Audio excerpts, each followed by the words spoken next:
Give up your seat. We don't upgrade people like you." The words cut through the polished silence of the private jet like a blade across velvet. Captain Elaine Morrow didn't whisper them. She barked them, standing in the narrow aisle of the Falcon 7X as if she owned the air inside it. Her eyes didn't meet Amara Kingston's as she said it. They slid right past her, like she was invisible, like she was baggage, behind Elaine. Roland Pierce shifted smugly, one hand resting on the seat's headrest, the seat Amara had just buckled herself into. "That seat's mine now," he added with a smirk, tossing a folded paper toward the cockpit crew. It wasn't a boarding pass. It was a check, handwritten, signed, a bribe so blatant it didn't even pretend to be subtle. Before we dive deeper into this story, I want to know where you're watching from. Go ahead, leave a comment below. And while you're here, hit subscribe and share this video with someone who needs to hear it. Now, back to Amara. The woman in that seat wasn't a lost traveler or a misplaced guest. She was the reason the jet was on the tarmac at all. Amara Kingston, 44 years old, CEO of Kingston Ventures. Net worth? Just shy of $13 billion. Her soft gray sweater and tailored slacks might have looked unassuming, but the mind behind them had built a fintech empire, then took to the skies. And now, she was being told to move, not because of a mistake, but because of a transaction, because a white man in a luxury watch flashed money, and a white captain with a chip on her shoulder decided to serve bias with boarding instructions. Amara looked up, calm, steady. Her voice didn't rise. "I'm in 1A. Captain, as ticketed, as confirmed." Elaine folded her arms. "It's voided. That seat's been reassigned." "By whom?" "By me," Elaine said. "Per flight command." Roland chuckled and leaned against the galley door. "You heard her. Sweetheart, this ain't coach. And people like you don't belong up here." That's when Caden Reed, a 27-year-old travel content creator in seat 2B, quietly lifted his phone. No zoom, no angles, just raw footage, a captain, a passenger, and a humiliation broadcast in real time. 2 hashtags, #justice, #equity. Maya Torres, a 40-year-old civil rights advocate seated nearby, grabbed Caden's arm and whispered, "Don't post it yet. Let her speak first." But it was too late. The phone buzzed in Caden's palm. Uploaded, live, and rising. Amara stayed seated, one hand resting lightly on her knee, the other clutching her phone. "Lena," she said calmly, her assistant on the line. "Record this. All of it." "Already recording, ma'am," Lena replied. "And I've sent alerts to internal counsel." Roland reached forward, snatched Amara's tablet off her lap, and tossed it toward the cockpit bulkhead. "You won't need that where you're going." Lucas Gray, a 31-year-old vlogger known for exposing luxury frauds, narrowed his eyes. "That's assault," he said. "You can't just grab her stuff." Elaine turned. "Sir, stay out of this." "No," Lucas said. "I won't. Because what you're doing isn't just wrong. It's illegal." Amara slowly stood, calm, dignified. She picked up her tablet. The screen had cracked. Her eyes hadn't. "Captain Morrow," she said, her voice as level as a measured wind. "You've just made a mistake that'll cost this airline its name." Elaine scoffed. "You think I'm afraid of your bluff?" "No," Amara replied. "You're afraid of the truth." At 21, Amara had been denied access to an aviation leadership conference. The door shut in her face by a white executive who claimed her presence wouldn't match the branding. It didn't crush her. It clarified her. By 38, she had acquired majority control of Kingston Aviation Holdings and launched her first fleet of private jets. Today, at 44, she sat aboard one of them, Horizon Star Charter's flagship Dassault Falcon 7X, and was being asked to move for a man who paid to play. Elaine's voice rang again. You've been unlisted from this flight due to failure to verify elite credentials. My credentials? Amara raised a brow. You're looking at them. Security will escort you shortly, Elaine said. Zoe Quinn, a 28-year-old flight attendant, appeared beside her. She looked nervous. Captain, she whispered, she's listed in the manifest. Then mark her removed, Elaine snapped. Verbally, Caden stood now, too. You're doubling down on camera. Maya placed a hand on his shoulder. Let the moment breathe. Lucas stepped toward Amara. Ma'am, if I may, we've all seen this before, but never like this. Amara gave a slight nod. Speak. They're trying to erase your presence with paper, Lucas said, but your presence is already power. Roland scoffed. Her power's paper thin. Amara tilted her head. Your bribe's still in your briefcase. Mr. Pierce. You've got nothing on me. Lucas, already furious, spotted the corner of the folded check poking out of Roland's case. He reached forward, opened it slightly, and pulled out the note.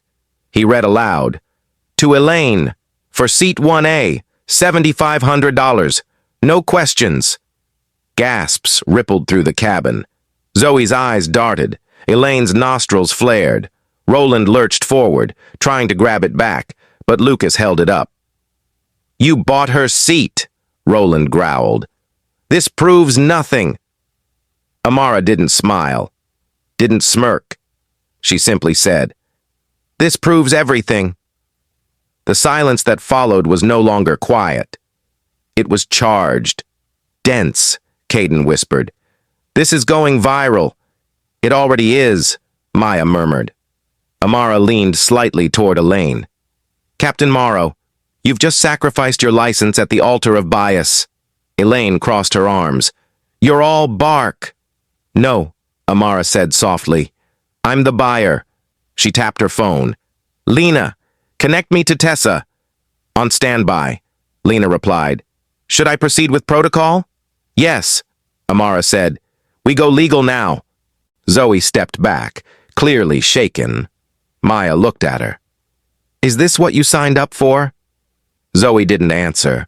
Her silence said enough. Degraded by prejudice?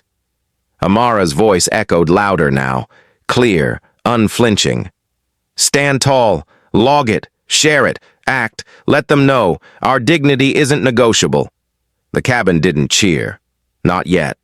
They were still in that silence, that breath before the thunder. But it was coming. The storm was coming. Elaine didn't blink. Stephen, log her as unauthorized and prepare an incident report for passenger fraud. First Officer Stephen Holt, standing just behind the flight deck door, hesitated. His clipboard trembled slightly in his left hand. Captain, he started, but Elaine's voice cracked through the pressurized air like a whip. Do it! Stephen looked directly at Amara now, not as a subordinate following orders, but as a man suddenly uncertain of the ground he stood on.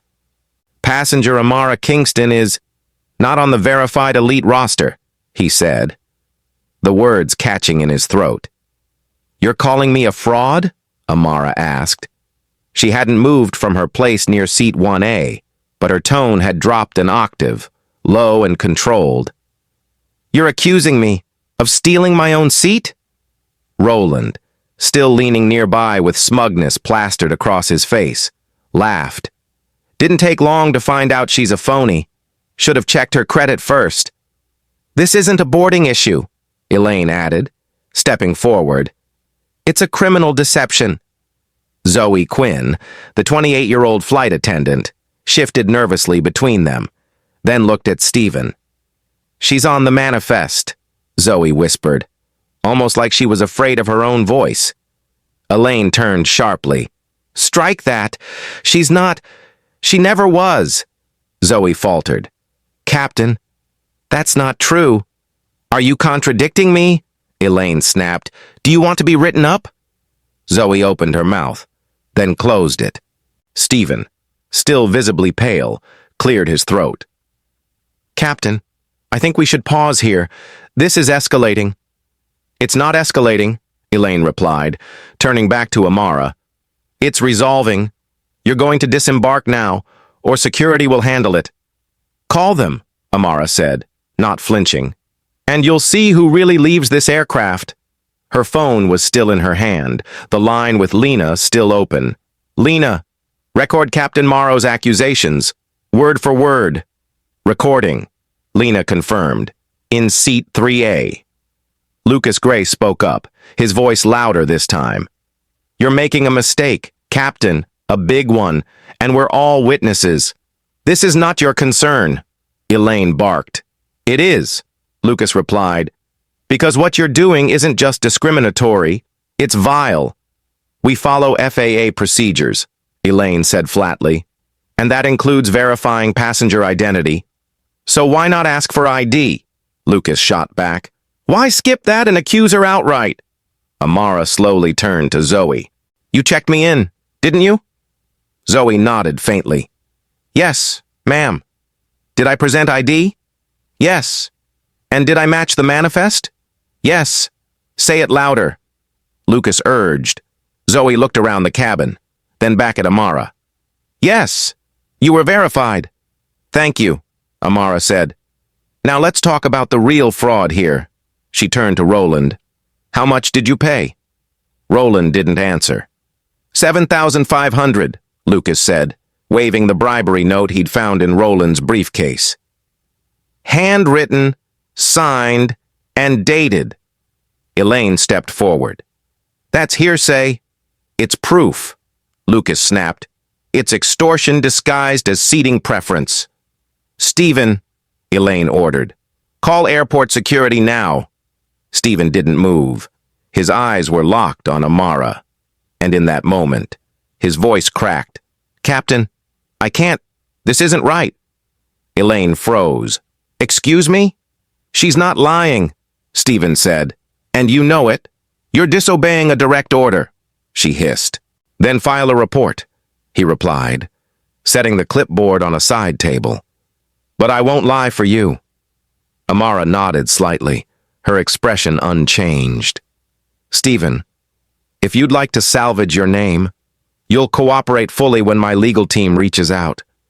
I will, Stephen said quietly. You still have time to make this right. Maya Torres added from her seat. But not much.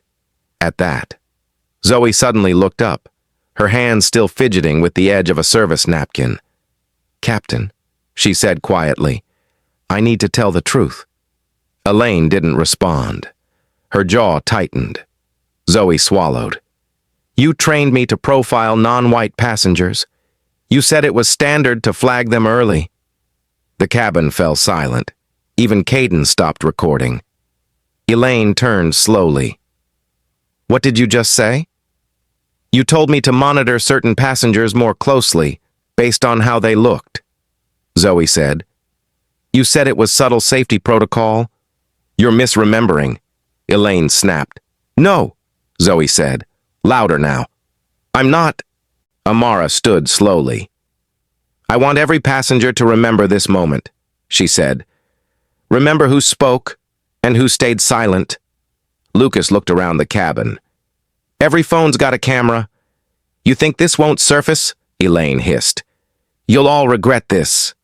No, Amara replied. Only you will. Zoe looked at her. I'm sorry, ma'am. Then help fix it, Amara said. Tell the full truth. Zoe nodded. She trained us to report certain passengers as non-priority if they didn't look the part, especially women of color. Maya shook her head. And that's your protocol? Elaine turned, finally snapping. This is my aircraft, and I run it my way. Not anymore, Amara said calmly. Not for much longer. You can't do anything, Elaine shot back. You're just a passenger. That's where you're wrong, Amara replied, tapping her phone screen. Lena, prepare the statement, begin internal file retrieval, and connect me to Tessa. On it, Lena replied. Amara, Stephen said, his voice barely above a whisper. I deleted your seat reservation. Elaine told me to... That silence returned. Not emptiness, but weight. What? Lucas muttered. You what? She told me to erase it after the manifest was locked, Stephen said. Said it was a rebalancing measure. So you sabotaged her? Caden said. So you could gift the seat to Roland? It was wrong, Stephen said. I know that now. Elaine tried to cut him off. He misunderstood, but Stephen turned to her. Don't. I'm done lying. Then step aside, Amara said. You've helped enough. Roland finally stood. I don't care who she is. I paid for this seat. And I'm not moving. That's not how this ends, Lucas replied. That's how it begins. Amara's voice didn't waver. You bribed your way to a seat that never belonged to you. And now, the world is watching. What are you going to do? Roland asked with a smirk. Buy the airline? Amara smiled faintly for the first time. Exactly. Elaine stared at Amara like she'd misheard her, like the words couldn't possibly be real. But Amara didn't blink, didn't back down. She simply stared back, her jaw firm, her posture upright, her tone steady as she repeated it. Slower this time. I said I'm buying the airline. And suddenly the tension in the cabin shifted, not just heavy now, but charged, electric. As if the plane itself knew the weight of the moment. As if every passenger on board realized the power had flipped mid-air though they hadn't even left the ground. And Elaine, still clinging to the illusion of authority, laughed, sharp and brittle. You're bluffing, she said, her voice rising in pitch. This is fantasy. But her eyes betrayed her, flicking nervously toward Stephen, toward Zoe, toward Derek Vance. The 35-year-old uniformed security officer just now boarding the cabin through the side stairway with a quiet authority of his own. What's going on here? He asked, surveying the scene, arms folded, reading the tension instantly as Stephen stepped back and pointed toward Amara, faltering. Captain Morrow requested her removal, and Derek raised a brow. For what? Elaine cut in. Passenger is unlisted and refused to comply with command. But Zoe's voice, unsteady, trembling, but firm, cut through the noise. That's not true. She's listed. She was cleared, and she's being profiled. Derek turned slowly to Elaine. Is this true, Captain? But Elaine didn't answer, not directly. Instead, she gestured at Roland, who was still smugly seated, waving his bribed priority pass like a backstage wristband. She doesn't belong here, Roland snapped. I paid to be here. I expect service. And Amara, still seated, still poised, lifted her eyes toward Derek and said with no drama, no fanfare, just absolute precision. He bribed for my seat. Stephen deleted my reservation, and Elaine authorized it. Derek's face hardened as he looked to Stephen, who didn't deny it, didn't even try, only whispered. I did. I shouldn't have. And Amara stood slowly, never raising her voice, never needing to, because the cabin had fallen utterly silent, the tension so thick it nearly swallowed the air. Mr. Vance, she said, her voice smooth as steel. Before you decide who gets removed, you should know I've already contacted my lawyer, and legal action is underway. My name is Amara Kingston, CEO of Kingston Ventures, and I am in the process of acquiring Horizon Star charters. And at that, a collective inhale swept through the cabin. Even Maya, even Lucas, even Caden stopped filming just long enough to absorb the shock. This wasn't theater. This wasn't ego. This was execution. And Elaine's face blanched for the first time as she snapped, You're lying! You're nobody! But Amara didn't flinch. That was your mistake, assuming my presence needed explanation. She turned toward the galley, dialed again.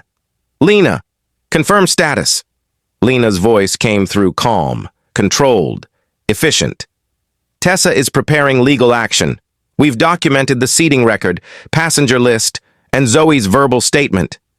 Derek looked at Zoe. Is that accurate? And Zoe nodded, tears now welling at the corners of her eyes. Yes, sir, she said. Captain Morrow instructed me to falsify her status. Derek stepped back, hand to his radio. I need internal counsel. But before he could speak again, Roland leaned forward. This is absurd. I'm a paying passenger. And Lucas exploded. With a check. With a bribe. You're not a client. You're an accessory to fraud. Roland stood sharply, pointing at Amara. You think you can intimidate us with money? You think buying a seat makes you royalty? No, Amara replied, voice steady. But owning the plane makes me your employer. And Caden whispered, Oh my God, just as Derek raised a hand to calm the room. Everyone remain seated, he said. This situation is under review. But Elaine wasn't finished. Not yet.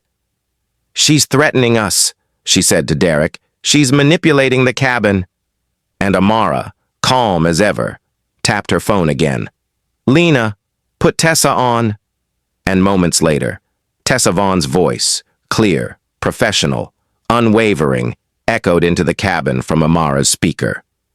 Elaine Morrow, Stephen Holt, Zoe Quinn, and Derek Vance.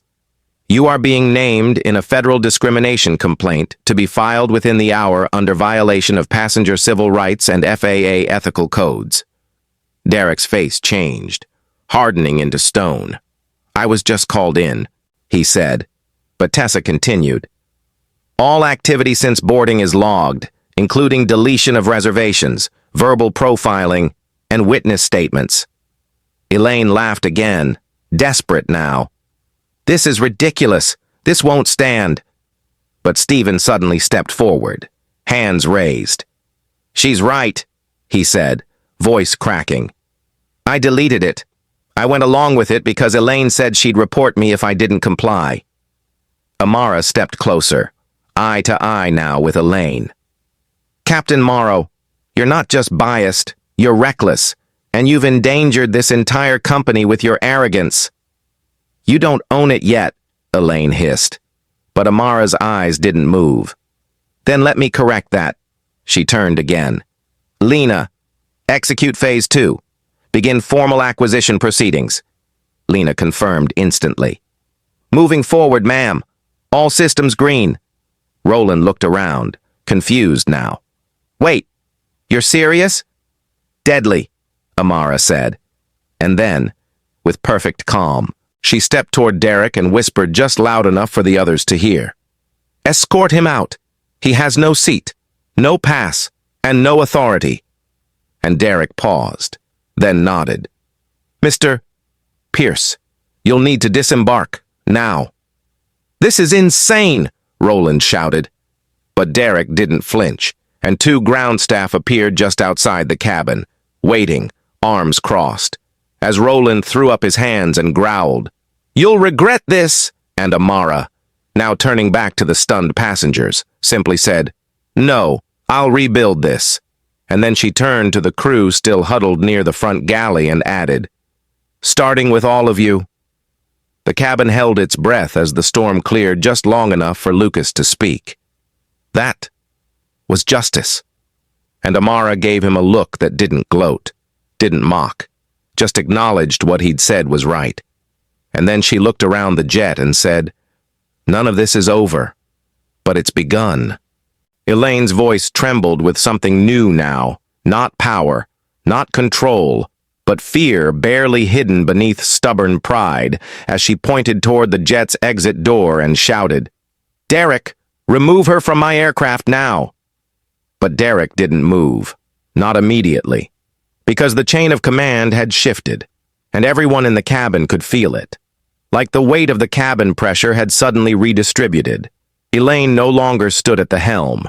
She stood exposed, cracking, clinging to authority like driftwood in a rising tide. And yet Derek stepped forward anyway, swallowing hard, trying to look impartial. Ms. Kingston, I have been asked to escort you from the aircraft, he said formally, though his eyes faltered, unsure, searching hers for resistance, and Amara gave him none, because she had already won this moment, and she knew it.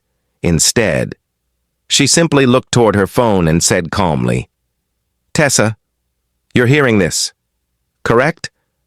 And from the speaker, Tessa's voice rang steady, loud and clear.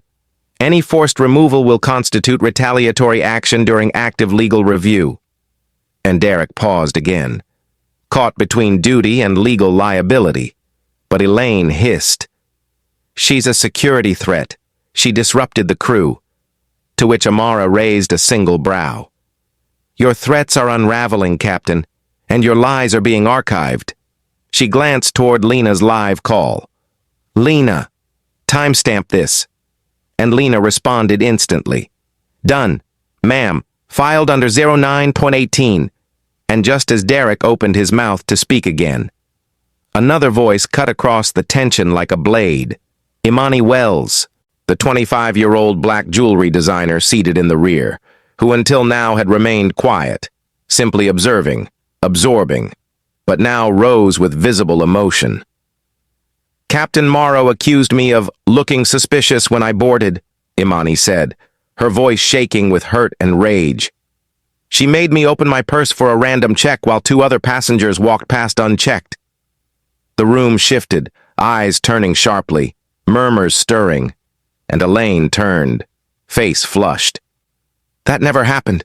She's lying. But Imani raised her hand. I have the time-stamped video on my phone, she said. I recorded the whole thing because I didn't feel safe. And now Maya Torres stood too, voice calm but resolute. There is a pattern here, and it's no longer invisible. Derek looked visibly shaken now, one hand gripping the back of the cockpit door for balance, and Stephen stepped forward, face pale. She's telling the truth. I saw it. I didn't stop it. And then Zoe, shaken but no longer silent, added softly. She was flagged by Elaine during pre-boarding, and Lucas let out a low whistle. How deep does this go? Amara turned, eyes focused on Derek. Mr. Vance, are you still prepared to remove me, or are you ready to confront the truth?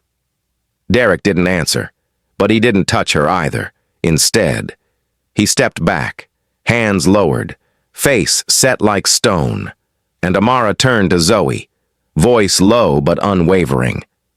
Tell the cabin what Captain Morrow instructed you to do. And Zoe nodded, trembling. She told me to note certain passengers as non-priority without cause, just based on how they looked, told me it was part of a safety-first culture. And now the shock hit the passengers like a second wave. Realization, revulsion, the slow understanding that they hadn't just witnessed a bad decision, but a system designed to humiliate quietly, efficiently, until someone like Amara refused to be quiet, refused to be efficient, refused to leave, and as if the moment hadn't already cracked wide open, Derek finally spoke, voice dry, tight. Captain, I need to ask you something. Elaine looked at him, guarded. What? And Derek inhaled slowly. Did you or did you not instruct staff to attend closed-door sessions last fall labeled as Flight Environment Threat Profiling, ones that emphasized specific visual identifiers for elevated scrutiny? Elaine blinked, hesitated, then scoffed. That was internal training, she said quickly, for cabin safety. But Derek was shaking his head now, as if a veil had been lifted. Those were your words, not corporate protocol. I checked. And Lucas whispered to Maya. She ran her own bias seminars, and Maya whispered back. She ran a script, and Amara folded her arms and said to Derek, There it is, the truth in plain view. And then calmly she raised her phone again and said, Lena, proceed to asset review and activate contingency clause Delta. And Lena, without pause, replied, Contingency clause Delta is live. We are green across legal and acquisition. and Elaine lost what little composure she had left. "You think you can come on my flight, humiliate my team, and buy your way into command?" And Amara answered, "I didn't humiliate your team. You did that by yourself." And Roland, still standing awkwardly to the side, suddenly shouted, "This is a circus. I demand to be taken off this plane." And Lucas replied, "That's the first honest thing you've said." And Caden, who had been recording again, caught Roland's exit as Derek opened the hatch, allowing him to storm down the air stairs in silence. And Amara turned back to the rest of the cabin. "Let it be known, this is no longer Horizon Star's flight. It's the beginning of Freedom Air." And a beat later, Lena's voice echoed one last confirmation. "All acquisition files are in motion. Ma'am, the terminal office is ready for final sign-off." Amara stood tall in the aisle, her presence no longer questioned, her authority no longer hidden. As she turned slowly to face the very crew that had tried to erase her, Elaine, Stephen, Zoe, and Derek, all of them standing stiff, exposed, beneath the fluorescent cabin lighting that no longer shielded their authority but revealed their failures. "You want to know who I am?" she said, voice measured but loud enough to carry across every row. "I am Amara Kingston, CEO of Kingston Ventures, founder of Kingston Aviation Holdings, majority shareholder in 8 private charter networks, and in less than 20 minutes, I will be the owner of Horizon Star Charters." Her voice didn't waver, didn't rush, didn't plead. It landed like a verdict. Elaine took a half step back, her mouth parting but no words coming out, as Amara reached into her blazer, withdrew a slim folder, and held it aloft. "This," she said, "is the letter of intent, signed, validated, filed." The cabin was utterly silent. Maya Torres looked from Amara to Elaine and whispered, "That's what power used right feels like." Amara turned to the passengers now, her tone softening but not losing a shred of command. "To every person on this plane who was ignored, dismissed, degraded, I see you. And today, I'm changing more than seats. I'm changing the system." Then she pressed a button on her phone and said, "Lena, please confirm." Lena's voice came through steady, professional. "Acquisition is in motion. Legal documents have been submitted. Financials verified. Ownership expected to transfer within the hour. And the lawsuit against Horizon Star and its employees is being filed now."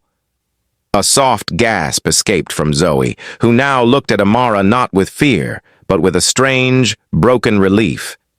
Stephen sat down on the edge of a jump seat, head in his hands. Elaine tried one last time to salvage herself, voice cracking. "This is revenge. This is personal." Amara turned to her, calm and resolute. "No, Captain. This is accountability. This is what it looks like when silence ends."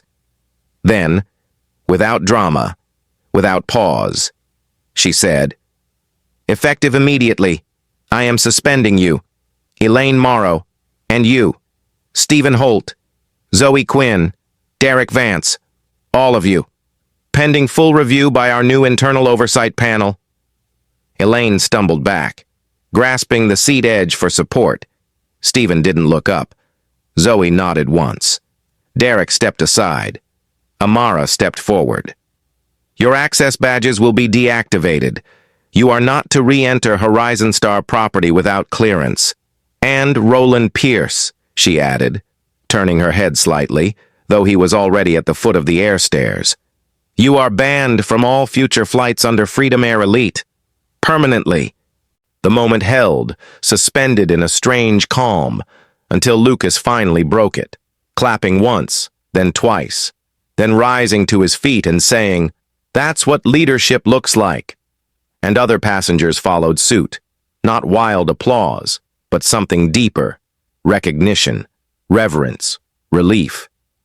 Then Amara raised her hand once more. "There's one more thing," she said. "Because power without purpose is empty. and justice without healing is incomplete. She turned toward the front, her voice clear, unwavering. Today, I'm announcing the Freedom Sky Fund, a $30 million initiative to create scholarships, training programs, and equity-based hiring pipelines for young aviators from marginalized communities. The cabin fell still again, but this time it wasn't from tension. It was from awe. Maya's eyes brimmed. Imani covered her mouth. Caden put his phone down, not out of disinterest, but because he realized some moments don't need to be filmed. They need to be felt. Amara continued, "This fund will not only address the damage done here, it will prevent it from repeating, in every flight, on every aircraft, in every decision, because our skies should lift people, not divide them." Just then, Zoe, through tears, stepped forward. "Ma'am," she whispered, "I have something to show you." She reached into her bag and pulled out a folded piece of paper, slightly crumpled, but carefully preserved. "It's the bias complaint log," she said. "Captain Morrow asked me to destroy it months ago, but I couldn't." Amara took it gently, unfolded it, scanned it. 8 incidents, she murmured. 8 ignored. Tessa's voice rang out from Amara's phone. "That document just strengthened the federal case and will be entered into the civil suit. Thank you, Ms. Quinn." Zoe nodded slowly. "I was afraid, but I couldn't be silent anymore." Amara looked her in the eye. "Then don't be." She held up the paper.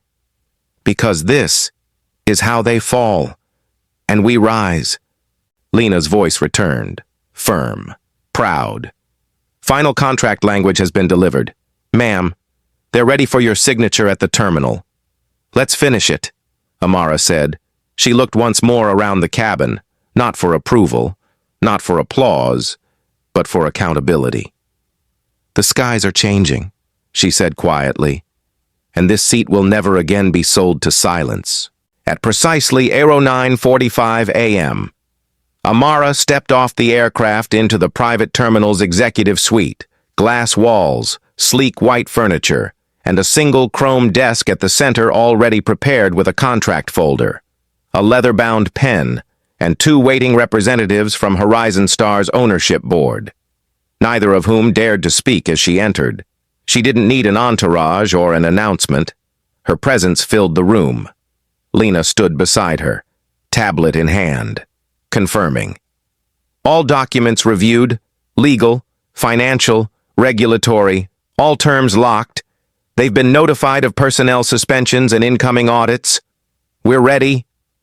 Amara gave a single nod, approached the desk, opened the folder, and signed in one smooth motion, first name, last name, title. When she looked up, the air had changed.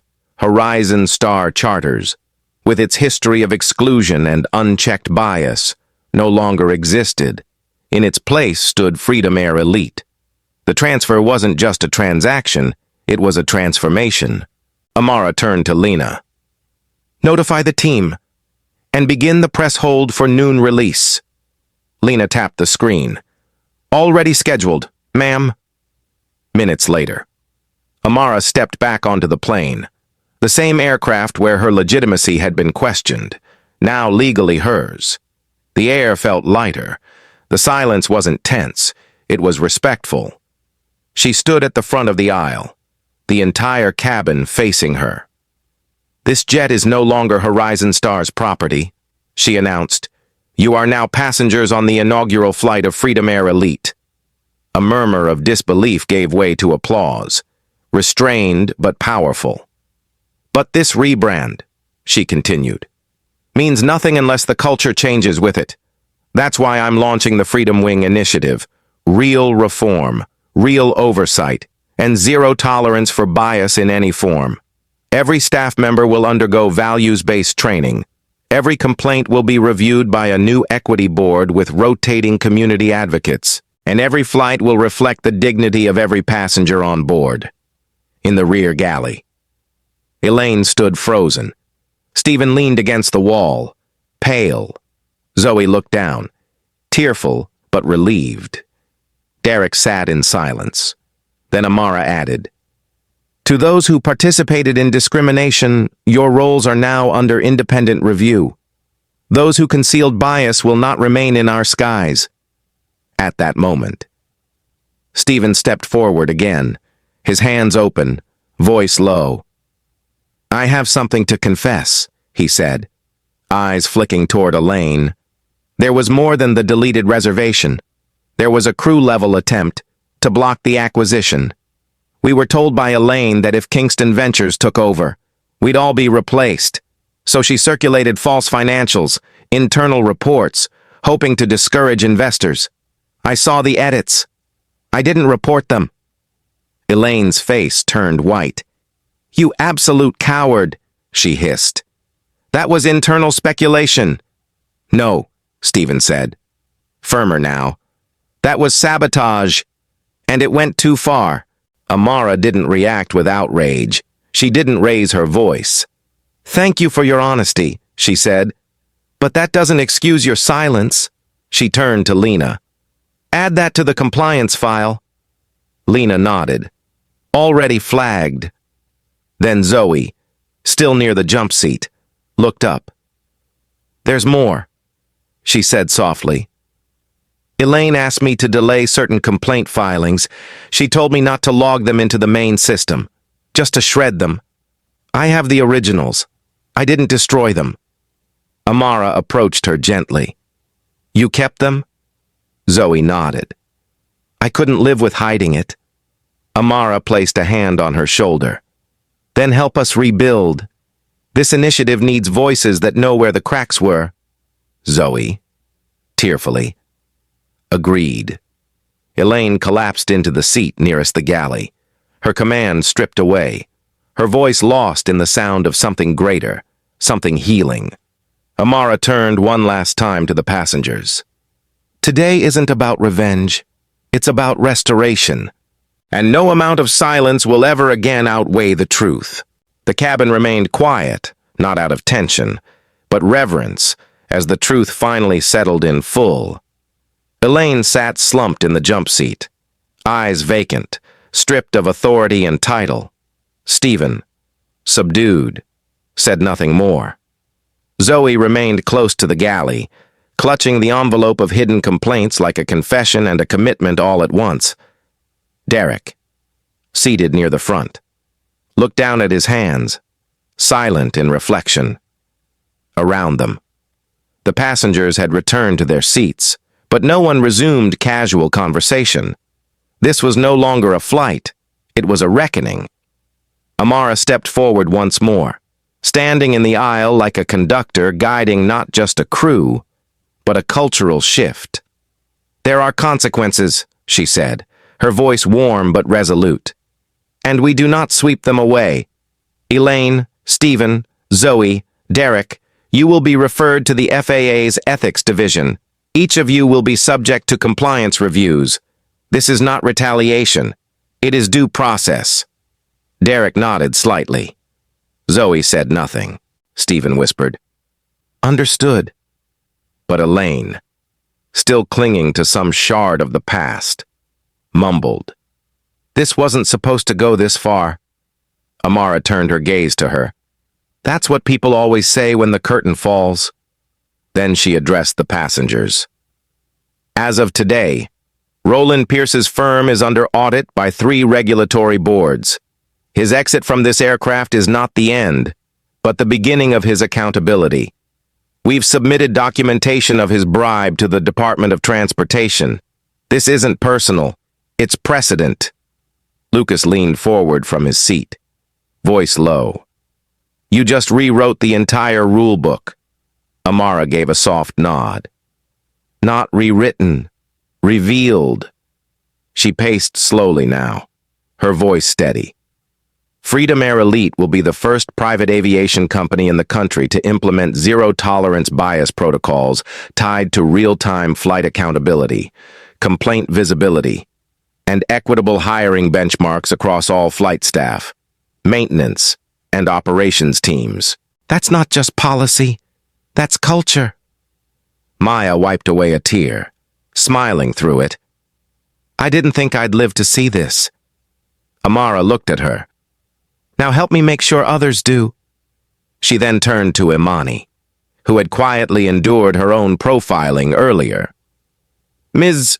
Wells, Amara said, on behalf of Freedom Air Elite, you are being offered a complimentary executive charter, any destination, any time, because the way you were treated today was unacceptable, and because change must be immediate, not promised. Imani blinked, surprised. Her voice cracked. Thank you. That means more than I can say. Amara smiled softly. Let your next flight carry peace, not pain. Then she lifted her phone again and said, Lena, please issue formal statements to all passengers documenting this incident. Transparency must begin here. Lena's voice came through calm as ever. Already done. Ma'am, each passenger will receive a full transcript and follow-up survey from our interim equity board. Amara paused then.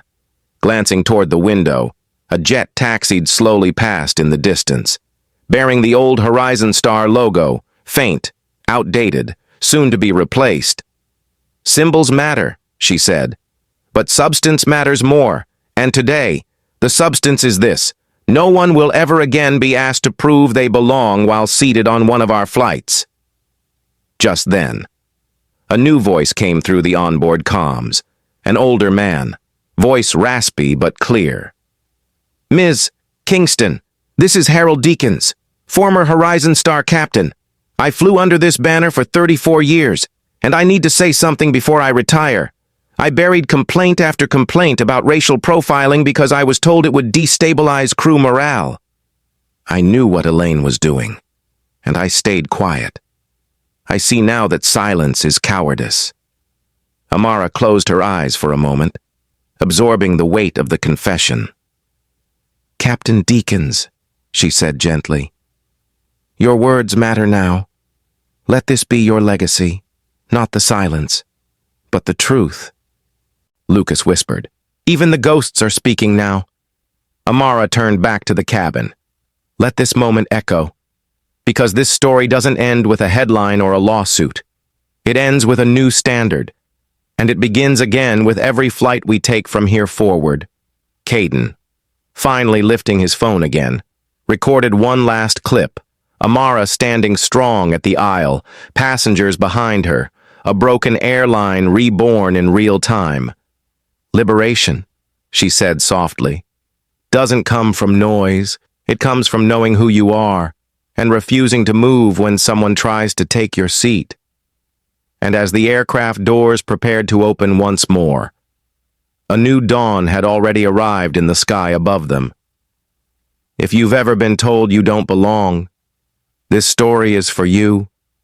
Share it, subscribe, and never give up your seat again.